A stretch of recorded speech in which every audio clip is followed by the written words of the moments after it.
This is Democracy Now! I'm Amy Goodman with Juan Gonzalez. Officials in New York City say 9 lives have been saved so far after the opening of 2 new supervised illegal drug injection sites. The government-approved facilities are the first of their kind in the United States. They come as U.S. overdose deaths topped 100,000 during the first year of the pandemic. The locations offer clean needles and can administer the opioid reversal medication called Naloxone, as well as provide medical care and drug dependency treatment options. Advocates have long fought for better and safer resources for people with addiction. There are now over 120 drug injection sites operating worldwide. For more, we're joined by Kassandra Frederique, the executive director of the Drug Policy Alliance, a national nonprofit fighting to end the so-called war on drugs and to build alternatives.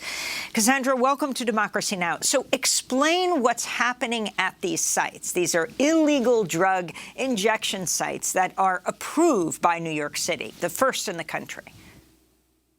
Thank you so much for having me.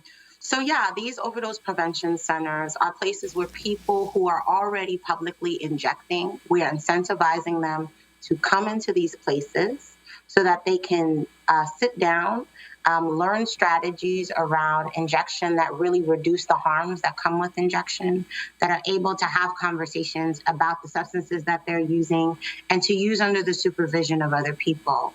Part of the reason why this issue is so urgent is because our drug supply currently is being adulterated with a more fast-acting opioid called fentanyl. When this happens and the drug supply is contaminated, we are in a situation where people are using and overdosing faster, and we're getting more deaths. And so that's part of the reason why we're seeing such a surge. And so with these overdose prevention centers, people are being able to use under supervision. Therefore, if someone is overdosing, there is a greater chance, people will be able to revive them. And what I would offer is that the latest stats are that 15 people have been saved in the 6 days that these sites have been open, and we only see that number increasing. And Kassandra, I wanted to ask you about the overall implications of the epidemic of overdose deaths that the nation is undergoing now. Back in the 1970s, when I think Richard Nixon launched his war on drugs in 1971, back then during the heroin epidemic, I think the total number of overdose deaths in any one year back in the 70s was about 7,000.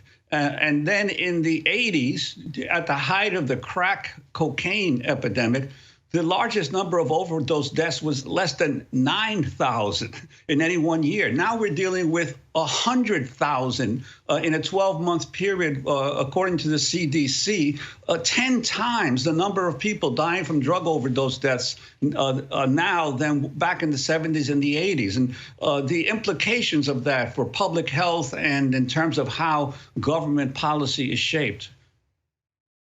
Yeah, this is an incredibly important point. And I think the thing that we point to is the role that criminalization plays in exacerbating a public health crisis. The explosion of mass incarceration, the consistent policies that focus on control as opposed to public health have only exacerbated the issues that we're in right now. If we think about the heroin crisis in the 70s, and we think about the role of methadone, and we think about how restrictive it is, we think about the lack of access to new medications like buprenorphine and the insidious racial disparities about who has access, we recognize that this moment is policy created, right? Our policies have put us in this situation, and that we are really in a moment where these prevention centers is about us creating more tools for us to deal with the problem that our decision makers have created.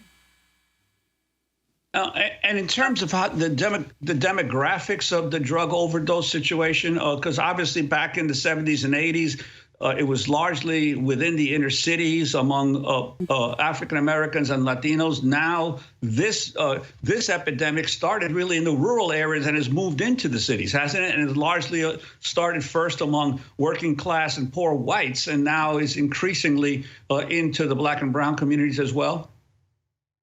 I think it's been more of a mix, right? So it has been rural white folks that have been suffering from overdoses. But I think part of the reason why you've seen a marshaling of resources is because this was also hitting middle class, well-resourced white folks, right? That's what gets the government and the status quo to respond, is because there's also a class as well as race implication that's happening, which has marshaled the kind of response that you've seen.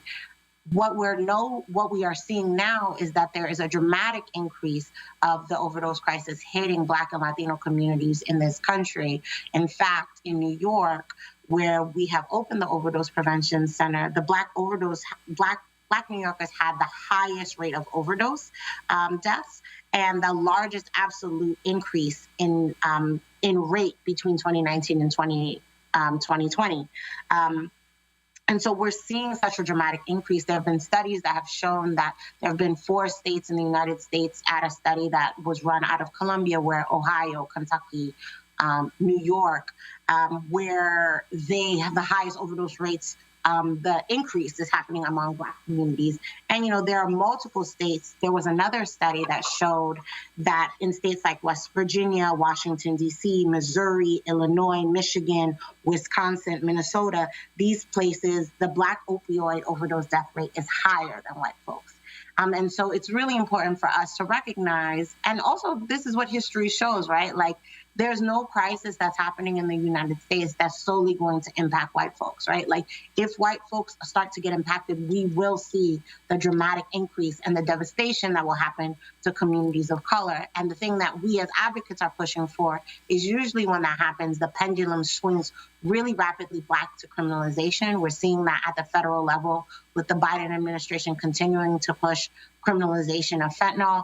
And we as advocates know that when that happens, the public health push will recede and the criminalization will take its place. And so it's really important for us to have a conversation about how we need to keep public health at the center and at the forefront of our strategy in order to make sure that we do not continue the policies that have put us in this situation in the first place. So can you talk about where we stand in the world? Safer consumption spaces have been in operation in Europe, since the 1980s, in Canada since 2003. Around 120 sites are operating around the world.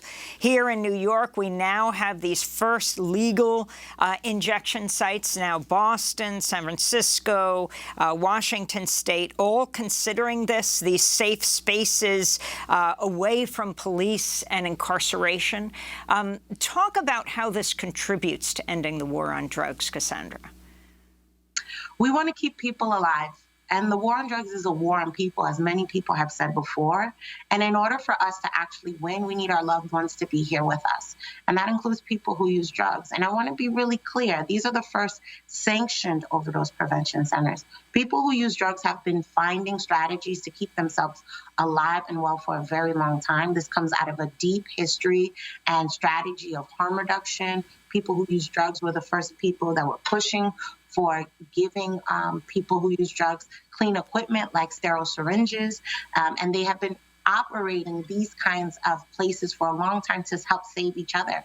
This is us moving to help them to bring this out from the underground, to make sure that we can create an infusion of resources, and for us to actually have conversations about what it is that we need to keep our loved ones safe.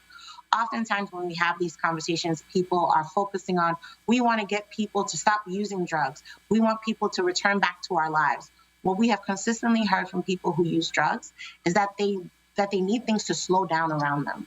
Overdose prevention centers give us the opportunity to give people who use drugs the resources and the time and the consultation to look at the choices that they've made, create the connections that they want, and also slow down the chaos that comes with criminalization. Kassandra, people are using it. Yes. We have 5 seconds.